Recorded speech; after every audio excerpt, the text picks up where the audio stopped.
There are a lot of things that you can do wrong that you don't even know could be a thing.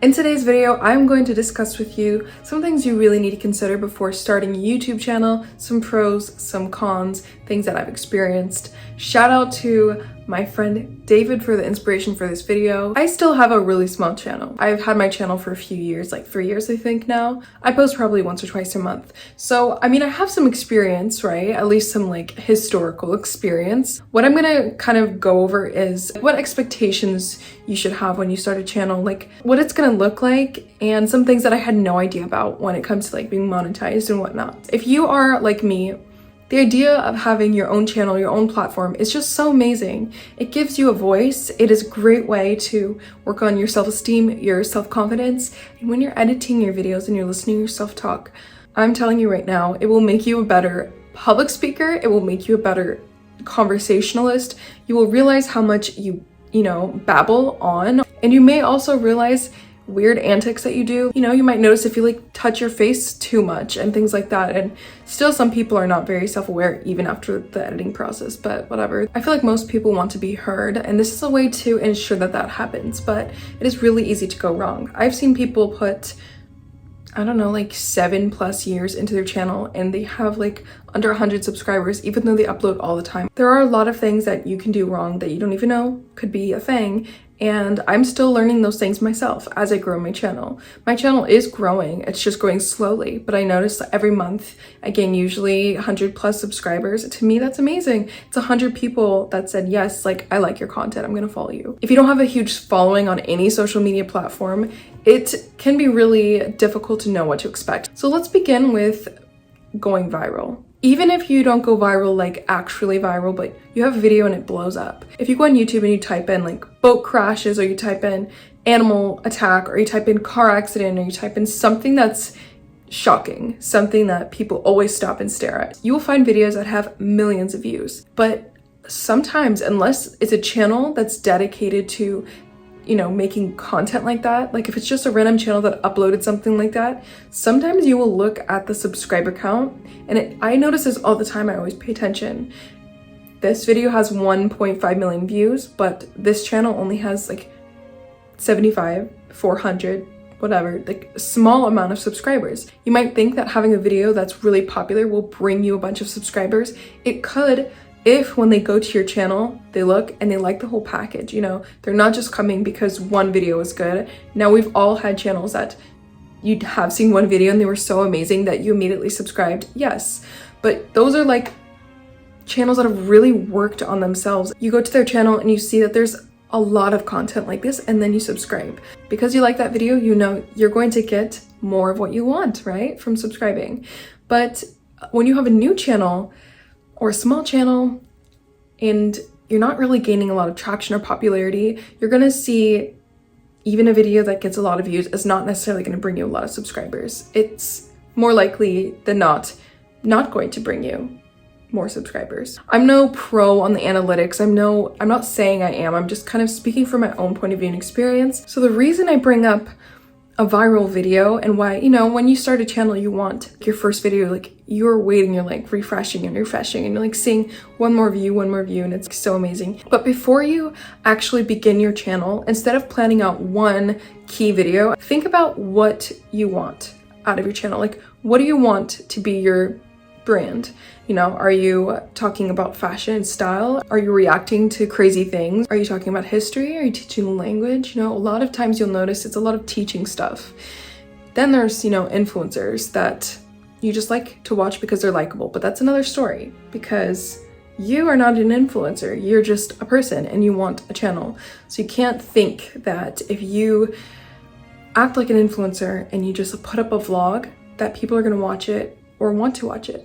Doesn't mean you shouldn't. Of course not. Go ahead and do it. I'm just telling you that if you actually want to gain subscribers, if people don't know you, unless you just have this like magnetic charisma energy and something happens and the sun shines on you one time and you blow up because of one video, like that may happen. It's such a small chance that that will happen though. And a lot of times you'll see influencers that have like vlog channels and all of this and that, or their channel talks about a mix of stuff, style, lifestyle, whatever. That's like an influencer channel. Like, I don't know how to describe that, but they often will have come from another platform. Like a lot of YouTubers now that are popular, or at least they were popular, honestly, like time's going by so fast. A lot of people from Instagram that became really popular on Instagram, you know, they brought followers from there.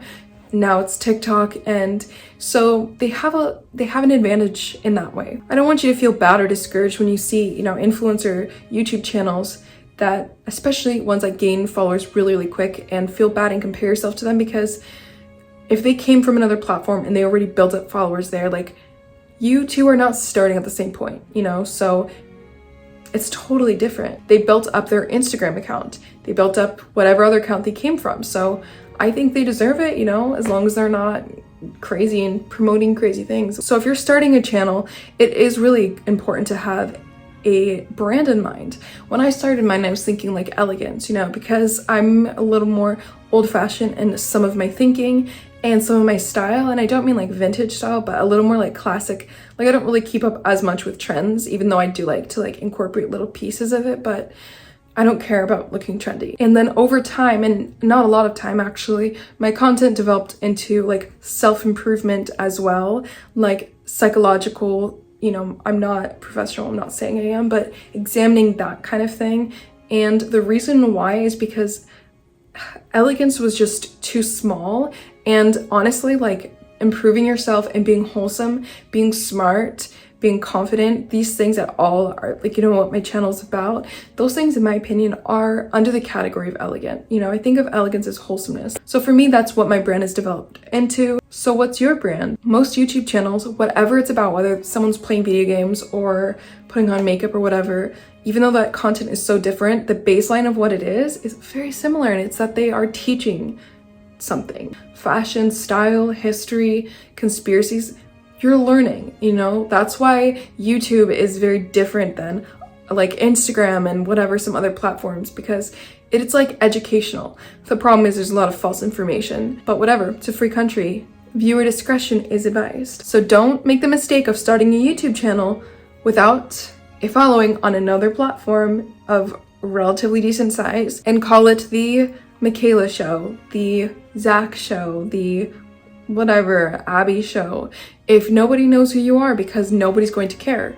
And it's not that you're not a special sparkle, you are, it's not that, it's just, you can't expect strangers to care, they won't. So have a brand, get it started. If it needs to change to something based on what your like audience is wanting and they're responding to, that's fine too, but stick to something, like one thing at a time. Another thing you need to manage your expectations for is monetization and making money on YouTube. I think there was a study saying recent years, like the last couple of years, one of the number one jobs that elementary school or middle school students wanted when they grew up is to be an influencer or a YouTuber and make money online through that. And you can, but you need to understand that being monetized alone is not a lot of money. I didn't understand how the process worked when I got into YouTube. I didn't really care. I didn't really plan to get monetized. I just kept going, and then eventually it happened. But you need 1,000 subscribers at least, and I believe you need 4,000 watch hours within a year's span, which that's, I don't know, anyway, but that's what they say. And then you're eligible to get monetized. They do this whole like process, like looking through your videos and content, making sure it's even something that advertisers would ever put videos in front of. And I don't know, sometimes it takes like a week. I don't know, mine took like a week, I think, and I didn't write it down. It wasn't that big of a deal, but yeah, then you start getting paid for the ads that are being played on your video. People watch the ad like all the way through, you get paid for that. And you know, you get paid so much, like literally so much. You get paid a couple cents, you know, per video, like each week or something. No, I'm being really honest with you. Unless you're getting hundreds of thousands of views or like millions of views, like you're not getting paid that much through ads alone. It's nothing. It's nothing. What you will make money on, and what a lot of people do make money on, is once they become bigger and they get recognized, you know, you get monetized, you grow your channel, then companies will reach out to you and want to do sponsorship deals, okay? And you will make money through that. They offer to pay you or just send you free stuff and you advertise it, and you make a little bit of money, you know, which you agree upon. So if somebody actually has something interesting or something, I already knew what it was and I love that already, like I'm gonna do it.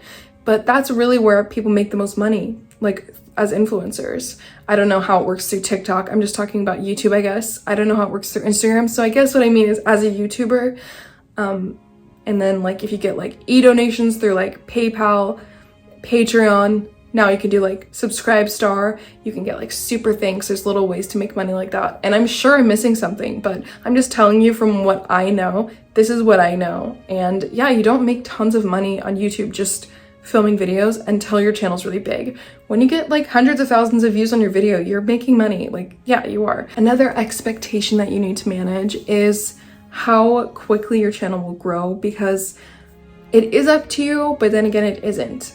I mean, it still is up to you. But the thing is, it is sometimes hard to make video content that everyone or a lot of people are gonna like, because you don't know what exactly you're doing wrong unless you get constructive criticism or unless you educate yourself. But even through educating yourself, you might not be aware of what you're doing wrong. You know, having a killer content quality, of course that's gonna be good. Having a good microphone, which I know I need one. Having a good camera, a good background, looking good, you know, things being clear and crisp, that's important. But the thing is, like, it's about your delivery and your personality. Like I said, through practicing and editing, like filming and editing, you will see a lot of flaws within the way you speak and things like that, and your mannerisms. So you can correct yourself and learn and grow in that way. But also, like, your personality matters. You know, if you're a super negative person, people are gonna feel negatively when they watch you, and so that's not always gonna make them feel good. They might be in the mood for that once in a while, but most of the time people just want to be content enough to work, live, and do this endless cycle of capitalism and make it out alive. Sometimes negative content is just not gonna help. So yeah, but then if you're too bubbly, if you're too happy and peppy, you're annoying. So I mean, there's both things, there's both sides to it. And then there's also just your delivery and how you say things, and that's what people come back for. So that's some things to really keep in mind that you will need to improve upon unless you're just naturally super gifted at that. Also, really quickly, whoever got to this point in the video, if you know what this is, comment it down below so I know that you're real and you're watching my videos. Another expectation you need to have is that if you do not post regularly, you are not going to get a lot of growth. You're just not. Honestly, yes, quality over quantity, but also you need quantity. But that's one thing I know that I could change and be better at. I do work full time. I mean, most people that start YouTube do, because they don't quit everything and just start recording themselves in their mom's basement. But I know that would really contribute to my growth. And that's what's important for you to know too. If you don't post regularly, I would say when you're a new channel, you need to post weekly for sure. I need to be posting weekly, at least, you know. Some people post every single day or every 2 days, and they have like high quality content. So if they can do it, we can do it. Now, another thing you need to keep in mind when you're starting a channel is, depending on what your topics are, you could upset or offend people. And we are in the day and age of political correctness. It's not even political correctness. It's like political psychosis. If you're older than like 24, 25, honestly, you probably have a little bit of the time period within your heart and soul and body and mind that found like dark humor funny. Yeah, so you have to be careful, because if you are yourself on camera and you make a little joke, a little comment, or you make an entire opinion video, even if you're right, even if everyone knows you're right, but you're still talking about something that is on the no-no list, you're not allowed to talk about that, that's politically incorrect, oh God forbid, you are going to get in trouble. If you're a small channel, people are not going to always see that right away, but if you get bigger, they're going to go back and they're going to analyze your content. People love to try to find something to pull people down from their success. There's a lot of people who celebrate people's success, so I'm not saying that's it, but there are the people that also try to sabotage successful people because they're jealous and unhappy with themselves and that they didn't do that for themselves or whatever. And those people often make a huge impact because it is literally like an attempt to sabotage you, right? So it's like significant. Some people suck at it though, but some people are good at it, and yeah, they're gonna try to pull you down. And nowadays that looks like canceling, that looks like making a video, post, spreading gossip, whatever, about how this person, this influencer did something wrong in their past, or they have problematic content. You even have creators like Anna Bay, who is super wholesome. She's very friendly, she's very nice. In her videos, she doesn't say bad things or mean things. She does talk about leveling up, which does talk about leaving a piece of you behind, leaving parts of you behind, and therefore that is, in a way, scrutinizing people for who they are, and people do not like that. They may spread gossip, they may try to hurt you, so like, just keep in mind, like, you're not gonna get far if you're just super fake, all the proper political correct personality that you're supposed to be, but at the same time, if you are yourself and you have opinions about things that go against, you know, a general narrative, the thing is, there's gonna be people that hate it. I'm not gonna tell you who, where, I'm not gonna give these people attention, but I've had people literally like stalk my entire family, make posts online about it. I'm not gonna get into too much, but they're speculating a lot about a lot of seriously personal stuff. They were wrong about everything, literally everything. But people are just hateful, and I know it'll get worse as the channel gets bigger, but that doesn't matter because all of the people that support it, you know, they make up for it tenfold. Speaking of hate, another expectation I would like you to manage for yourself is that not everybody's going to be excited for you that knows you. Not everybody's going to be supportive, and people are going to make fun of you that know you.